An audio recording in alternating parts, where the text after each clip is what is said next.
presented by Bank of Baroda. Good evening and welcome to Hum Hain Hunarbaaz. Hunarbaaz इस शब्द में दो बातें हैं, पहला हुनर और दूसरा बाज। जो अपनी मंजिल मिलने तक बाज ना आए वही हुनरबाज कहलाए, और उसे अपनी मंजिल मिलना तो बिल्कुल तय है, जिसे सही समय पे मिलता है फाइनेंशियल सपोर्ट। कैसे बैंक ऑफ बड़ौदा एंटरप्रेन्योर्स का बन रहा है सच्चा हमसफर, चलिए देखते हैं। करोड़ों की आबादी वाले महानगर मुंबई में जहां ठीक ठाक इनकम के बिना सरवाइव करना मुश्किल है, वहां किसी नए बिजनेस को शुरू करना या आगे ले जाना तो और भी चैलेंजिंग काम है। ऐसे में अगर मिल जाए कोई फाइनेंशियल सपोर्ट देने वाला तो समझिए आपकी राह आसान है। When we talk about vision, we talk about the commercial aspect of a business. We like to be considered to be among the best-in-class institutions globally, not only in India. Towards this end, we are working on a number of areas relating to quality of customer service, advice to customers, range of products and services. And the net result of all of this is that it should benefit the customer. एक report के मुताबिक 2017 में ही cosmetic industry ने तकरीबन $532 billion का business किया, और कहीं ना कहीं इस बिजनेस से जुड़ा है केमिकल डिस्ट्रीब्यूशन का बिजनेस, जिसका इस्तेमाल होता है रोजमर्रा की कई जरूरत की चीजों में। केमिकल ऐसी चीज़ है कि वो हर चीज़ में, आज कंस्ट्रक्शन हो, टेक्सटाइल इंडस्ट्रीज हो, या कोटिंग इंडस्ट्रीज है, या लेदर इंडस्ट्री, कोई भी इंडस्ट्रीज है, तो सब में केमिकल की रिक्वायरमेंट रहती है। और उसमें वो इंडस्ट्रीज भी अभी ग्रोथ हो रही है, इंडिया की रिक्वायरमेंट भी बड़ी हो रही है, अनलिमिटेड ग्रोथ करने की उसमें एक कैपेसिटी है। केमिकल डिस्ट्रीब्यूशन का बिजनेस 1986 में प्रभावित करता है मुंबई के शाह परिवार को, जो कभी कॉटन की रस्सी बनाने का बिजनेस किया करते थे, पर आगे बढ़ने के लिए वो कोई दूसरा रास्ता बनाना चाहते थे और उन्होंने चुना केमिकल डिस्ट्रीब्यूशन का बिजनेस। तो हमारा बड़े भाई साहब जो है, उन्होंने ये लाइन पूरा केमिकल में 2 इयर्स जॉब की, और वो टाइम पे उन्होंने काफ़ी स्ट्रगल किया और वो एक स्टार्ट किया। उसके बाद हिम्मत और एक विजन के साथ 2005 में विमल इंटरट्रेड प्राइवेट लिमिटेड की शुरुआत तो हो गई, लेकिन अक्सर छोटी सी शुरुआत में भी बड़ी बड़ी मुश्किलें सामने आती हैं। स्ट्रगलिंग तो जबरदस्त किया ही है, उसमें कोई सवाल ही नहीं है। स्टार्टिंग में मस्जिद बंदर में मेरा एक छोटा सा टेबल स्पेस ऑफिस था। वो टाइम पे तो इतना था कि एक डिलीवरी भी हमको करना है, कुरियर भी हमको करना जाना है, चाय कहने के लिए भी बोलना जावे, ऐसे ही पूरी सिचुएशन थी। इन सारी चुनौतियों का सामना तो शाह परिवार कर ही रहा था, पर इन सब के अलावा सबसे बड़ी चुनौती थी फाइनेंस की। लेकिन शुरुआत से ही शाह फैमिली से जुड़े बैंक ऑफ बड़ौदा ने विमल इंटरट्रेड का भी शुभ आरंभ करने में दिया भरपूर साथ। बैंक ऑफ बड़ौदा जब से हमारा पहला अकाउंट हुआ चालू, तो तब से हमारा अकाउंट वही है, और तब से आज तक हमने वो बैंक चेंज करने का सोचा भी नहीं। रीज़न एक ही था, वो भी लॉन्ग समय के लिए सोच रहे, और वो जहाँ भी जब भी ज़रूरत पड़ी कंटिन्यू अपने को सपोर्ट किया। विमल जी की जो एंटरप्रेन्योरशिप थी और उनका जो उत्साह था, उसको देखकर बैंक को ऐसा लगा कि इनको फाइनेंशियल मदद की ज़रूरत है। थोड़ा इनको अगर बैंक फाइनेंशियली साथ दे तो ये काम अच्छा चला सकते हैं। तो बैंक का विश्वास साल प्रति साल बढ़ता गया। जब इनकी प्रगति होती गई, इनका कारोबार बढ़ता गया, और इनकी लिमिट समय के साथ बैंक रिव्यू करता गया और बढ़ाता रहा। शुरुआत काफ़ी कम रकम से हुई थी, आज बढ़ते बढ़ते 32 साल में इनकी लिमिट 137 करोड़ हो गई। कहते हैं जब तक हमारी जिंदगी में सब ठीक चल रहा होता है तो बहुत से लोग साथ चलते हैं, पर मुश्किल में तो सिर्फ कोई अपना ही साथ देता है। शाह फैमिली के लिए वो अपना था बैंक ऑफ बड़ौदा। एक बड़ा मेजर चैलेंज हुआ था हमको इन 2008 में, जब ही सडनली सब क्रैश हो गया था, रिसेशन आई थी यूएस में। स्पेशली एक प्रोडक्ट का मुझे याद है, प्राइस वाज पीक जब ही हम लोग ने इंपोर्ट किया था या ऑर्डर दिया था, एंड सडनली उसके भाव $3-4 नीचे आ गई है। मेजर चैलेंज हमको लगा कि हम लोग कैसा बेच पाएंगे। बैंक कभी भी ऐसा नहीं करता कि बैंक हाथ पीछे खींच ले। रिसेशन आता है, कई टाइम ऐसे आते हैं कि जब ऊपर नीचे बिजनेस में उतार चढ़ाव चलता रहता है। इस परिस्थिति से जूझने के लिए उनके साथ बैंक अडिग खड़ा रहता है। मार्केट की डिमांड को बेहतर समझा गया, फैमिली बिजनेस को प्रोफेशनल टच दिया गया और एक पोटेंशियल बिजनेस को बैंक ऑफ बड़ौदा द्वारा भरपूर सपोर्ट मिल गया। अब ऐसे में बिजनेस की ग्रोथ तो पक्की है, और तब तो जरूर जब विमल इंटरट्रेड ने केमिकल डिस्ट्रीब्यूशन के साथ एक रिसर्च लैब भी शुरू कर दी है, जहां नए प्रोडक्ट्स में किस तरह की केमिकल की रिक्वायरमेंट है इसकी रिसर्च होती है, और इस काम में भी मिल रहा है उन्हें भरपूर साथ। हुनर की चाबी ज्ञान किताबी लेकर आजा, हम है हुनरबाज। सपोर्ट सबसे मिल रहा है, बैंक का समझो तो अभी धीरे धीरे और आगे बढ़ रहा है। ईयरली 25-30% के हिसाब से हम ग्रोथ कर रहे हैं। विमल इंटरट्रेड की इस ग्रोथ, इस सक्सेस में उनके हमेशा साथ साथ चला बैंक ऑफ बड़ौदा, और ये साथ किसी एक के लिए नहीं है। क्या पता कल के दिन आप भी कोई बिजनेस करने की सोचें और आपकी सफलता में योगदान देने के लिए बाएं फैलाए खड़ा हो बैंक ऑफ बड़ौदा। कहते हैं शुरुआत कितनी ही छोटी क्यों ना हो, लेकिन अगर उद्योग को सही दिशा मिले तो वो धीरे धीरे एक बड़ा आकार लेने लगती है। विमल इंटरट्रेड प्राइवेट लिमिटेड का भी यही एक जीता जागता उदाहरण है, जिन्हें इनके सफर में मिला बैंक ऑफ बड़ौदा का भरपूर साथ। वैसे बैंक ऑफ बड़ौदा आपको भी देता है 10,000 रुपए का गिफ्ट कार्ड जीतने का मौका, और मैं देता हूं आपको क्विज के हिंट्स। तो आज के शो का सबसे पहला हिंट, दूरदर्शन पे दिखाए जाने वाले एक मशहूर सुपर हीरो वाले शो का नाम। अगर आपको इस सुपर हीरो का नाम याद आ जाता है तो आपको पूछे जाने वाले सवाल का जवाब भी याद आ जाएगा। कहते हैं कि जब तक हम किसी सिचुएशन से खुद नहीं गुजरते, तब तक उनमें आने वाली मुश्किलों से हम रूबरू नहीं हो पाते। तीर्थ एग्रो के अश्विन गोहिल के साथ भी कुछ ऐसा ही हुआ। जब उन्होंने देखा कि उनके पिताजी को उनकी खेती किसानी में कई तरह की मुश्किलें आ रही थीं, तब उन्होंने ठान लिया कि वो कुछ ऐसा करेंगे जिससे ना कि सिर्फ उनके पिताजी का फायदा हो, बल्कि हर किसान का फायदा हो। लेकिन सोच साकार होने से पहले आती हैं तमाम मुश्किलें, और इन्हीं मुश्किलों को आसान करने के लिए आपका साथ देता है बैंक ऑफ बड़ौदा। लेकिन कैसे, आइए देखते हैं। खेती किसानी कितना मुश्किल और चैलेंजिंग काम है, ये तो हमारे अन्नदाता ही बेहतर जानते हैं। हमारी थाली का हर निवाला हमारे अन्नदाताओं यानी किसानों की मेहरबानी समझिए, पर कोई है जिन्होंने किसानों की परेशानी को बहुत करीब से महसूस किया है, और सिर्फ महसूस ही नहीं किया बल्कि उसका हल भी निकाला एग्रीकल्चर इक्विपमेंट के रूप में, और वो है राजकोट की तीर्थ एग्रो टेक्नोलॉजी प्राइवेट लिमिटेड। हम लोग बेसिकली फार्मर है। आज की डेट में मेरा पिताजी भी फार्मिंग कर रहे हैं, और ग्रैंडफादर ने इंस्पायर किया कि कुछ करना चाहिए। हमारे गांव में परम पूज्य पांडुरंग शास्त्री जी यानी पूज्य दादाजी स्वाध्याय प्रवृत्ति से मेरा फादर जुड़े हुए थे, तो उस टाइम दादाजी गीता जी के ऊपर प्रवचन करते हैं, और उससे प्रेरणा लेके बिजनेस कैसा करना चाहिए, फक्त पैसे के लिए नहीं करना चाहिए। तो ये सब हमको मालूम था कि फार्मर का क्या चैलेंजेस है फार्मिंग में, तो वो चैलेंज को हमको उठाना था। चैलेंजेस बहुत होते हैं, जैसे जमीन को उपजाऊ बनाना, बीज बोना, सिंचाई करना, खाद डालना, फिर फसल की कटाई से लेके और कई काम जिनमें लगती है किसानों की जी तोड़ मेहनत। इस ह्यूमन एफर्ट को कम करने और किसानों की पैदावार को बढ़ाने के उद्देश्य से जन्म हुआ था तीर्थ एग्रो की ब्रांड शक्तिमान का। हमने 1997 में स्टार्ट किया spare part manufacturing, then complete machine, और जो रियल यूज फार्मर को हो वैसा इम्प्लीमेंट बनाया, और ट्रबल फ्री।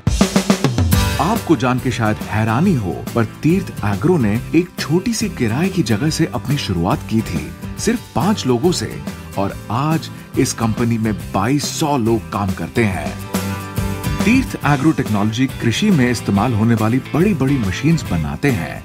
कोई गड्ढा खोदने के काम आती है, तो कोई बीज बोने की, कोई आपके पशुओं का खाना बना के देती है, तो कोई आपके गन्नों को फटाफट काट देती है। आज अगर ये कंपनी यहाँ तक पहुँची है, तो यकीन मानिए बैंक ऑफ बड़ौदा ने इसमें सबसे बड़ी भूमिका निभाई है। बैंक ऑफ बड़ौदा का हमारा एक काफ़ी लॉन्ग रिलेशन रहा है, क्योंकि जब हमारा एक सिटी में वावड़ी में हमारा छोटा सा यूनिट था, तब जाके बैंक ऑफ बड़ौदा ने हमको इनिशियली 7 करोड़ दिया और हमने स्टार्ट किया। 2009 में इनको 3 करोड़ की लिमिट दी थी वर्किंग कैपिटल, वो आज बढ़ के करीब 100 करोड़ के करीब हम इनको फाइनेंस कर रहे हैं। क्या होता है, एंटरप्रेन्योर तो ऑलवेज सोचता है, आगे का विज़न दिखाता है, लेकिन वो विज़न में बैंक ऑफिसर का भी विज़न होना चाहिए। बैंक ऑफ बड़ौदा का जो एम है, एक्चुअली इंडस्ट्री से ज़्यादा इनका जो अल्टीमेट जो बेनिफिशरी है वो फार्मर्स हैं। उसको यदि नए इक्विपमेंट्स और बेहतर इक्विपमेंट्स यदि दिए जाएं तो वो अपने समय की बचत भी करेगा, पैसे की बचत भी करेगा, उसकी उपज उसकी ज़्यादा बढ़ेगी, तो उसकी कहीं न कहीं उसकी लाइवलीहुड, उसको इनकम ज़्यादा होगी। देश भर में किसानों की शक्ति बढ़ाने के लिए शक्तिमान की लगभग 700 डीलरशिप्स हैं, जहां न केवल किसानों को एग्रीकल्चर इंप्लीमेंट्स मिलते हैं, बल्कि आफ्टर सेल सर्विस भी।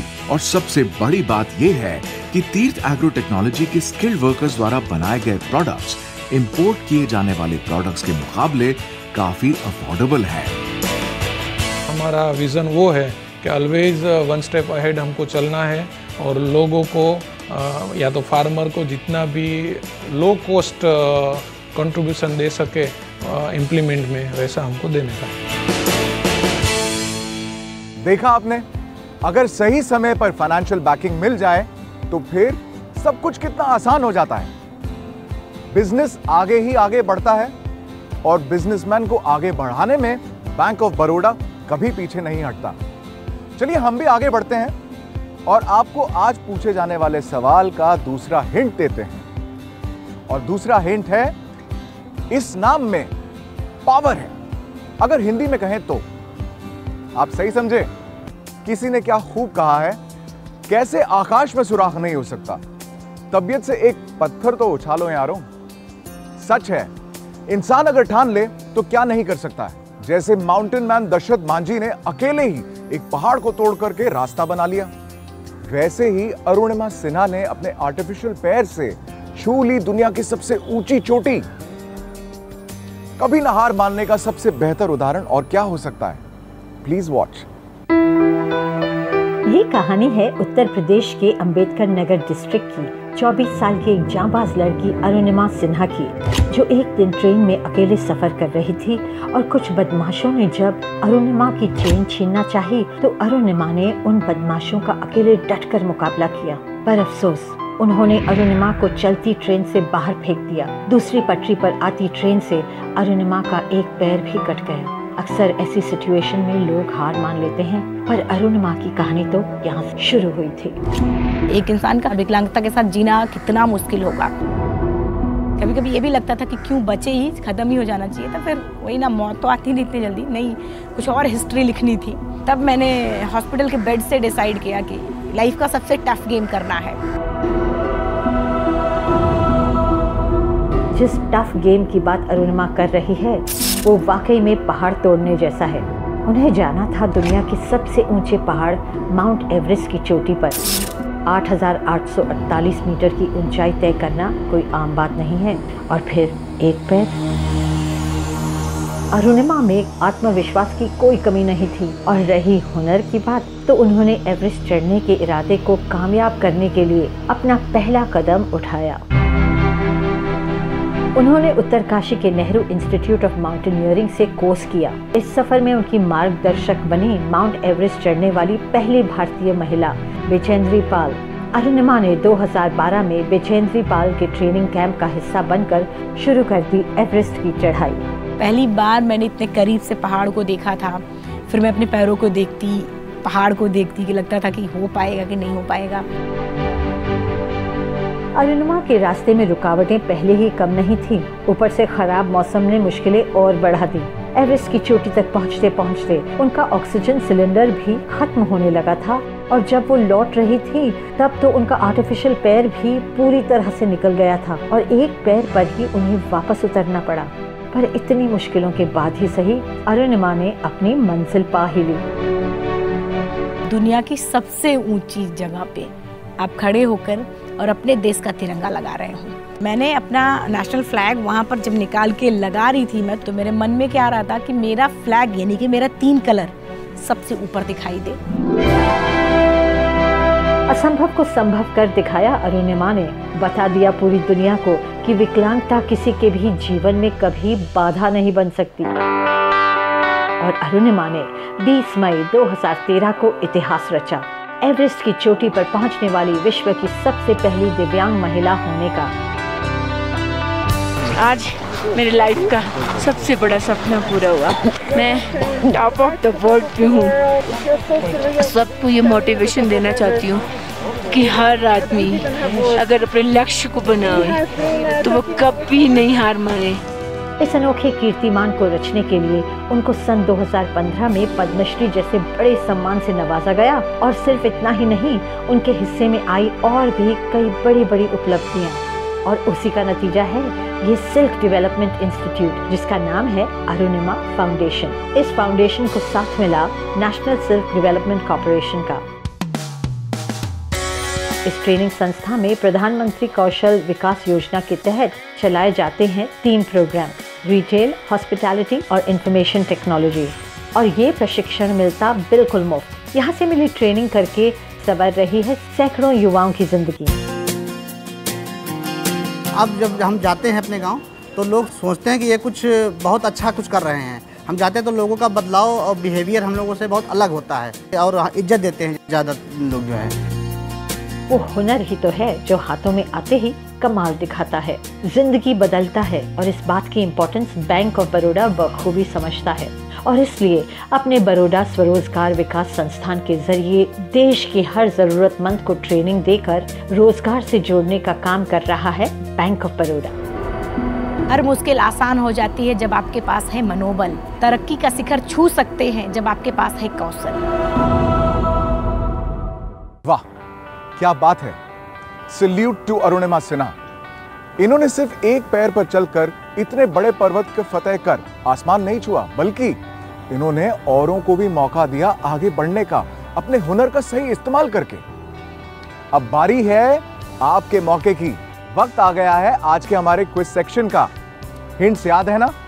लेकिन उससे पहले हम ये जानते हैं कि हमने आपसे पिछले हफ्ते क्या पूछा था और हमारे क्विज विनर का नाम। पिछले हफ्ते हमने आपसे ये पूछा था कि हमने जो ई लॉबी की स्टोरी आपको एपिसोड में दिखाई वो भारत के किस राज्य में है, और इसका सही जवाब है सी, महाराष्ट्र। और उन तमाम जवाबों में से इस हफ्ते के लकी विनर का नाम है चारू राजवानी, जो कि पटना, बिहार से हैं, जिनको मिलता है बैंक ऑफ बड़ौदा की तरफ से 10,000 रुपए का गिफ्ट कार्ड। कंग्रेचुलेशंस, आपका गिफ्ट आपको जल्द ही मिल जाएगा। अब आज का सवाल, आपको हमारे सेगमेंट में दिखाई गई तीर्थ एग्रो की कहानी तो याद होगी, तो आपको बताना है तीर्थ एग्रो के उस एग्रीकल्चरल इंप्लीमेंट का ब्रांड नेम जो हमने आज के एपिसोड में दिखाया। आपके ऑप्शंस हैं ए, वर्धमान, बी, शक्तिमान, सी, जय किसान। अपने जवाब हमें स्क्रीन पर दिख रहे नंबर पर जल्द से जल्द व्हाट्सएप कीजिए। सही जवाब देने वाले को मिलेगा बैंक ऑफ बड़ौदा की तरफ से 10,000 रुपए का गिफ्ट कार्ड। आज हुनर का सफर यहीं तक। अगले हफ्ते हम आपको फिर मिलेंगे इसी शो पर, जिसका नाम है हम हैं हुनरबाज।